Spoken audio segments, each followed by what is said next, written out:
ခဲအားလုံးပဲမင်္ဂလာပါဒီနေ့ကိုစောင့်မျှော်ပြီးတော့ဒါကလေးရဲ့အထူးကြီးနေတာဘောနော်ဒါနဲ့ပတ်သက်ပြီးတော့ပြပြပေးမယ့်အရာတွေကိုသိချင်လို့အတွက်ကလေးလာပါပြီဒီညနေခင်းကတော့လေဒါအရင်ကဘောနော်ဒါကျွန်တော် free မှာဒါအထူးကြီးမပြောခင်ဒီညနေခင်းအတွက်ဒါပြောမယ်ဆိုရင်မမတွေကိုပေးမယ်မမအရာကိုကနန်းပေါ့နော်လာမင်းတဲ့လူတွေကတော့မမလာမုန်းနေပြန်လောင်းလိုက်ရသိမယ်အရာတွေပေါ့ဘာလို့ဒီညနေကအချီးပေါ့နော်နှစ်ခုပေါ့နော်ဘာလို့လဲဆိုတော့ဒီနေ့တနေ့စာပဲရှိတဲ့ဒီမွေးပေါ့နော်မွေးဆိုရင်ညနေခင်းအမွေးရကတော့အရင်များသလိုနေတိုက်အတွက်ထုတ်ထားတဲ့အရာလဲမွေးနဲ့ပြောမှဆိုခက်ဆက်နေလို့ပုံစံမျိုးဖြစ်တယ်နေတိုက်ကလည်းနေတိုက်အောင်နိုင်ခြင်းရှိတယ်လို့မွေးအောင်နိုင်ခြင်းရှိတယ်နှစ်ခုတည်းတစ်ခုပေါ့နော်ဒါပေမဲ့နှစ်ခုလုံးညီးဖို့ဆိုတာတော့မဖြစ်နိုင်ဘူးဒါပေမဲ့သုံးယောက်ကခက်ဆက်နေဖြစ်တယ်ညီးကိုလိုပုံစံမျိုးပေါ့ဗျာပြောမှဆိုရင်ဟိုတယောက်ကဥမာပေါ့နော်ဒီဟိုဥမာနေနဲ့ပြပြရမယ်ဆိုရင်တယောက်ကဥမာပေါ့ထားပါတော့86လို့90လို့ဖြစ်တယ်ဆိုရင်တယောက်က89ဖြစ်မယ်တယောက်ကကျတော့ဒီ61ဖြစ်မှာပေါ့နော်အဲ့လိုညီးကိုလိုပုံစံမျိုးတွေတို့ကရှေ့စင်းနောက်စင်းဖြစ်နေတယ်ပေါ့နော်အဲ့တော့နှစ်ခုတည်းတစ်ခုကတော့ဒါမမာရီကတော့ဒီညနေမှာတော့အောင်ပါပေါ့နော်ကျွန်တော်ကဒီအခုဘယ်လိုခေါ်ရလဲဆိုတော့ဒီတနင်္လာနေ့အင်္ဂါကိုကျွန်တော်က2ရက်စာခေါ်လာတယ်တနင်္လာနေ့တစ်ချိန်အင်္ဂါနေ့တစ်ချိန်နှစ်ချိန်ပေါ့နော်အမခံပြီးရင်ကျွန်တော်တို့ကဒီမွေးရတယ်ကျွန်တော်လက်ဆောင်မှုတော့မှာဖြစ်တယ်ပေါ့နော်မွေးရတယ်ဒီညနေတစ်ညနေပဲမွေးပြီးတော့ကန်ရတော့မယ်အဲ့တော့အဲ့လိုအမခံချက်အပြည့်ရှိတဲ့အရာမျိုးဒါမိတ်ဆွေတို့လည်းမမဝင်ရဆိုရင်လာဝင်မှုကလင်းကဖြစ်ပေါ်တယ်ကဲအခုညနေအခင်းအတွက်ကတော့ကျွန်တော်ကလင်းရဲ့အထီးကြီးကိုစောင့်မျှော်နေတဲ့ပြည်သက်တွေအတွက်စိတ်ရဲ့1ရဲ့9ရဲ့ကိုရွေးချယ်ပေးလိုက်ပါလေလူချင်းမင်းတို့ဒါမိတ်ဆွေတို့စိတ်ထဲမှာကိုရှိလို့မို့ဒါမိတ်ဆွေတို့ဒါကင်လို့ရတယ်ပေါ့နော်ဒီညနေခင်းတော့အရန်လှပတဲ့မန်ပါတော့ခေါင်းကြီးရလဲဒါနေ့တိုက်မှာပေါ့နော်ဒါကျွန်တော်ရဲ့ဒီ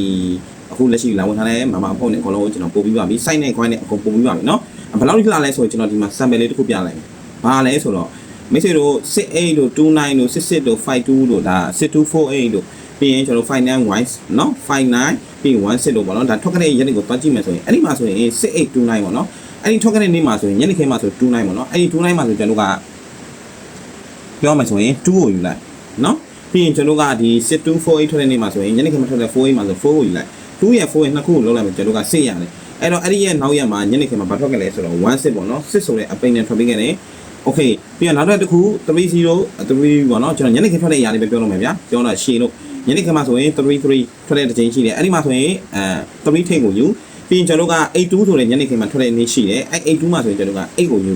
3ရဲ့8ရဲ့ပေါင်းလိုက်ပြီဆိုကျွန်တော်တို့က1ရတယ်အဲ့တော့အဲ့ရဲ့နောက်ရက်မှာဆိုရင်ကျွန်တော်81ဆိုပြီးတော့1နောက်ပိတ်နေနဲ့လာပေးခဲ့တယ်ဗျအဲ့တော့ဒီနေ့အတွက်မှာဆိုရင်ကျွန်တော်တို့က52ဆိုတဲ့ညနေခင်းမှာဆို5ကိုယူပြီးတော့55ထွက်ခဲ့တဲ့ညနေခင်းမှာဆိုရင်5ထိပ်ကိုယူ5ရဲ့နှစ်ခုကိုကျွန်တော်တို့ကပေါင်းလိုက်မယ်ဆို0ရတယ်အရင်လှတဲ့ site ကြီးဗျအဲ့ site ကိုကျွန်တော်မမလေးကိုပေးလိုက်တယ်ညနေအဲ့ site ရအောင်ပေးကောင်းတာဒါမှမဟုတ်ကျွန်တော်လုံးဝ share ဖမ်းပေးထားတဲ့ကလင်နာမွေးတရက်ထဲရမယ်အောင်သွားမလားဆိုတာတော့မကြခင်မှာကျွန်တော်ညနေခင်းမှာသိရမယ်လူကြီးမင်းတို့လည်းဒီမမ2ရက်စာကိုစိတ်ဝင်စားလူတွေရှိရဆိုလာခဲ့ပါအနည်းဆုံးမိတ်ဆွေ2ချိန်အောင်မြင်မှုရရှိပါမယ်တေချာတစ်ခုကဒီညနေချိန်အောင်မယ်ဗျာပြီးရင်မနေ့ဖြန်မှာတစ်ချိန်အောင်မယ်နော်မိတ်ဆွေကန်ကောင်းရင်မနေ့ဖြန်မှာတော့ plan 1 2 1တော့3ချိန်ပေါ့ဗျာအဲ့လိုအမှန်ကန်ပြရှိတဲ့ဒီမမ2ရက်စာဝင်ရလူတွေအားလုံးပဲလာခဲ့ဖို့ကလင်ကဖိတ်ခေါ်ပါတယ်ကျွန်တော်ရဲ့နံပါတ်ကတော့လူကြီးမင်းတို့ဒီအတိုင်းပဲပေါ့နော်ကဲအားလုံးပဲကျမရှင်လန်းချမ်းမြေ့ကြပါစေဒီညနေအတွက်အထီးကြီးလေးကတော့6ရဲ့1ရဲ့9ရဲ့ဖြစ်ပါတယ်ခင်ဗျာအားလုံးပဲကျေးဇူးတင်ပါတယ်ခင်ဗျာ